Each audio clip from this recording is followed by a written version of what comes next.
What I do welcome, of course, is that Labour have seemed to change their position and now support an immediate ceasefire. That's welcome. They shouldn't have had to get dragged there, of course.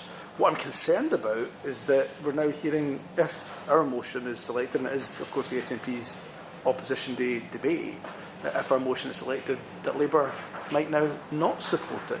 And that gives me real concern, because we are being very consistent in the SNP about our call for the need for an immediate ceasefire. Did you ever consider accepting Labour's amendment? Of course, they put their own amendment forward that had some different wording than you did. You know, I take it you're not going to be supporting that later on today. Was there any reason behind that? No, but look, it's not for me to determine what motion comes forward. It's for the Speaker of the House of Commons to determine what motions come forward. And of course, any motion, particularly one that's calling for an immediate ceasefire, is one that we would seek to consider. But the rules of the Parliament, as I understand it, is the Conservatives, the government will be bringing forward their motion. That's not one you can support. It doesn't call for an immediate ceasefire. And then ours will be selected to be voted on. And I would appeal to the Labour Party, who say they support an immediate ceasefire, to get behind that SNP motion.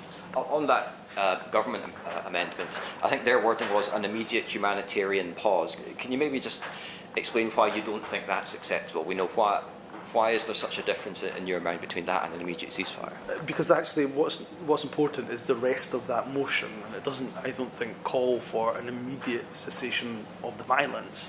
And we don't just want a pause for the killing to stop for a temporary period, we want it to stop full stop.